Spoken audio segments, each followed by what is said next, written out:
Fala, estudiosos! Começando aqui o nosso podcast com a ilustre presença do Kaique, o físico, um grande físico brasileiro. Ele tá aqui do meu lado. Se apresente. Opa, rapaziada, tranquilo com vocês? Bom, espero que sim, né? E hoje vamos aqui abordar um tema bastante peculiar e legal ao mesmo tempo para vocês. E o tema de hoje é mudanças de fase e trocas de calor. Interessante. Mas aqui, em sua concepção, Kaique, o que seria essas trocas de calor? Bom, para termos uma concepção geral, trocas de calor se dá na situação em que há dois corpos juntos, em situações de calor, de temperaturas diferentes. Ou seja, temos um corpo razoavelmente a 20 graus Celsius, uma temperatura teoricamente quente, e um outro corpo com uma temperatura de menos 20 graus, ou seja, um corpo teoricamente frio.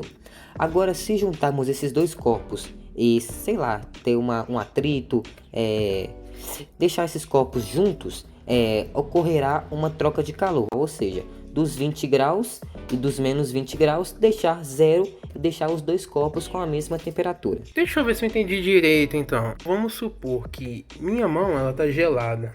E eu vou cumprimentar você que está com a mão um pouco mais quente do que a minha. Será que irá passar o calor? É isso mesmo, você deu um exemplo perfeito sobre trocas de calor. Então por que conseguimos passar somente o calor e não conseguimos transmitir a temperatura? Pois bem, podemos fazer então com que as pessoas sintam calor através da exposição a fontes de calor, ou seja, como o sol ou aquecedores. No entanto, a temperatura em si não é algo que podemos passar para as pessoas, pois a temperatura é uma medida física que descreve o estado térmico de um objeto ou ambiente que está sendo diretamente às pessoas.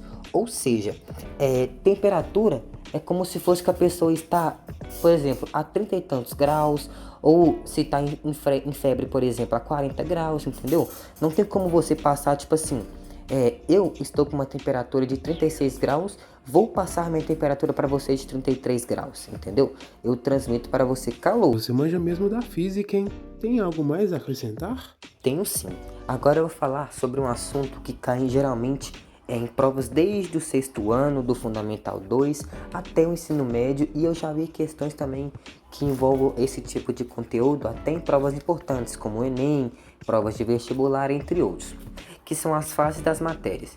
Temos, por exemplo, a fase sólida, a líquida e a gasosa, que é mais conhecida pelos alunos. E também temos a fase de plasma. Em primeiro lugar, temos a fase sólida, que nessa fase as partículas que compõem uma substância estão fortemente ligadas, ou seja, todas as suas partículas estão bem grudadinhas no interior do recipiente e um pouco espaço, ou seja, pouco espaço para se movimentar as moléculas, e elas estão bem grudadas. Então um bom exemplo disso seria o gelo. Temos também a fase líquida, que nessa fase as partículas que compõem uma substância estão ligadas, mas porém não estão com tanta intensidade quanto na fase sólida. Há também uma disposição organizada das moléculas, de modo que nesta fase ocorrem as seguintes características: volumes bem definidos. A forma é a do recipiente que contém a fase líquida.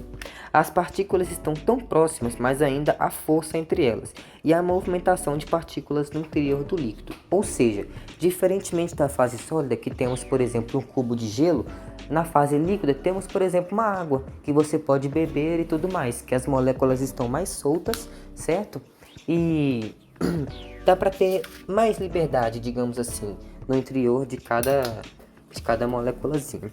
E por fim, temos a fase gasosa, que é como as moléculas estão em repleta agitação. Nesta fase, as partículas que compõem as substâncias praticamente não apresentam nenhuma ligação. Essas partículas estão livres umas das outras e com completa mobilidade. A fase gasosa apresenta as seguintes características, que eu vou citar agora: o volume e forma do recipiente que contém a massa gasosa. As partículas estão livres umas das outras e a movimentação desorganizada das partículas. Ou seja, diferentemente da fase líquida, que as partículas estão soltas, porém ligadas umas às outras, as partículas da fase gasosa, elas estão completamente soltas e elas podem se movimentar a qualquer lugar. E temos, por exemplo, a fase de vaporização, digamos assim, da água, que possivelmente vai para o céu e depois volta como precipitação. Dá pra perceber que a gente consegue aplicar isso no nosso dia a dia, né? Como botar a roupa no varal, né? Que ela vai secar, vai se condensar e virar nuvem. Isso mesmo, você deu um outro exemplo perfeito sobre fases da matéria que a gente pode encontrar no cotidiano. E por fim também temos a fase de plasma. A fase de plasma não apresenta um estado comum da matéria da Terra, mas ela pode representar o estado mais comum do universo. Acredita-se que o plasma representa mais de 90% da matéria existente. E essa fase é composta por partículas que apresentam quantidades extremamente altas de energia cinética. Bom, uma característica presente em quase todas essas mudanças é o calor. Através de uma troca de calor, pode-se mudar uma substância, certo? Por exemplo, da fusão, houve o que? Um ganho de calor. Por quê? Temos, por exemplo, do sólido para o líquido, entendeu? E para representar isso, temos uma matéria no ramo da física que chama calor latente, que é uma substância pura troca de calor durante uma mudança de fase, porém sua temperatura permanece constante. Nesse caso, não podemos usar a equação de troca de calor sensível.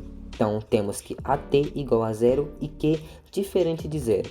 Dizemos que a quantidade de calor latente é aquela trocada por uma substância durante a mudança de fase.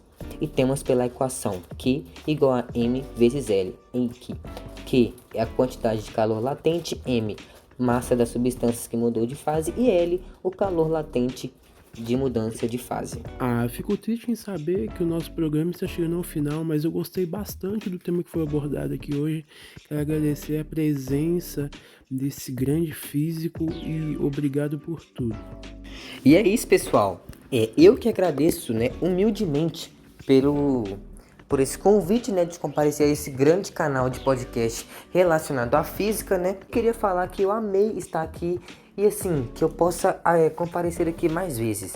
Ok, muito obrigado e tchau. Então é isso, estudiosos. Até a próxima. Fui!